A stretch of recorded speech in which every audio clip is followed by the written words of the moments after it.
స్కంద షష్ఠి అనేది ప్రతి నెల హిందువులు జరుపుకునే ప్రత్యేకమైన కార్యక్రమం. దీనినే కుమార షష్ఠి అని కూడా అంటూ ఉంటారు. ముఖ్యంగా పిల్లలు లేనివారు, వివాహం కానివారు ఈ పూజను చేస్తూ ఉంటారు. అయితే స్కంద షష్ఠి ఎందుకు జరుపుకుంటూ ఉంటారు, విశిష్టత ఏంటి, పూర్వ చరిత్ర ఏంటి, ఇలాంటి వివరాలన్నీ మనకు తెలియజేయడానికి మనతో ఉన్నారు శివశాస్త్రి పంతులు గారు. నమస్కారం పంతులు గారు. నమస్కారం. చెప్పండి పంతులు గారు, స్కంద షష్ఠి విశిష్టత ఏంటి? అమ్మ, ఇది స్కంద షష్ఠి అంటే, షష్ఠి అంటే మనకు ముఖ్యంగా సుబ్రహ్మణ్య స్వామికి సంబంధించింది. 6 అనే సంఖ్య ఏదైతే ఉంటుందో ఆ సంఖ్య అనేది కూడా మొత్తానికి ఈ యొక్క సుబ్రహ్మణ్య స్వామికి చాలా ఇష్టమైన సంఖ్యగా మనం భావించుకుంటూ ఉంటాము. కాబట్టి స్కంద షష్ఠి అంటే మనకు సుబ్రహ్మణ్య స్వామికి సంబంధించింది. అదేవిధంగా మనం ఏంటంటే సుబ్రహ్మణ్య షష్ఠి అంటాము, స్కంద షష్ఠి అంటాము. అదేవిధంగా వేరే దగ్గర చూసుకున్నట్లయితే మనకు మురుగన్ అని చెప్పేసి అంటారు. సో ఈ షష్ఠి అనేది ముఖ్యంగా సుబ్రహ్మణ్య స్వామికి సంబంధించింది మాత్రమే.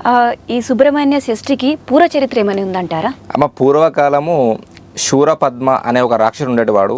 మరి ఆ యొక్క రాక్షసుడు అన్ని కోరికలు, ప్రతి ఒక్క కోరిక కోరుకొని ఘోరంగా తపస్సు చేసి ఆ యొక్క దేవుళ్ళ దగ్గర నుంచి అన్ని వరాలు పొందడం జరిగింది. అన్ని వరాలు పొంది ఎంతో శక్తివంతంగా తయారయ్యాడు.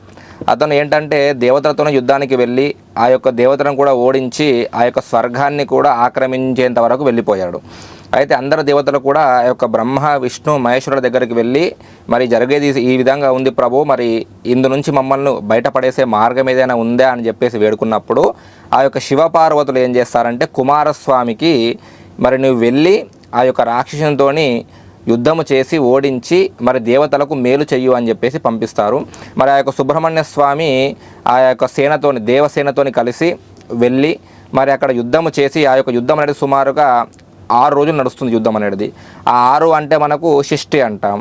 6 రోజులు యుద్ధం జరిసి మరి ఆ ఘోరాతి ఘోరంగా యుద్ధం అయిన తర్వాత 6వ రోజు తనని ఓడించి ఆ యొక్క రాక్షసుని సంహరించేసి ఆ యొక్క దేవతల రాజ్యాన్ని, స్వర్గాన్ని మళ్ళా దేవతలకు దక్కేలాగా చేస్తాడు. కాబట్టి ఆ స్వామివారికి ఈ యొక్క షష్ఠి అనేది చాలా విశేషంగా ఉంటుంది అని, షష్ఠి రోజే అంటే 6 రోజులే ఓడించారు అని చెప్పేసి ఒక భావనతోని మన హిందువులందరూ కూడా ఆ యొక్క స్వామివారిని గుర్తు చేసుకోవడానికి మరి ప్రతి నెలలో కూడా శుక్లపక్షంలో వచ్చే షష్ఠి నాడు ఆ యొక్క స్వామికి గుర్తు చేసుకోవడానికి, జ్ఞాపకం చేసుకోవడానికి సుబ్రహ్మణ్య షష్ఠిగా లేదంటే స్కంద షష్ఠిగా జరుపుకోవడం జరుగుతుంది.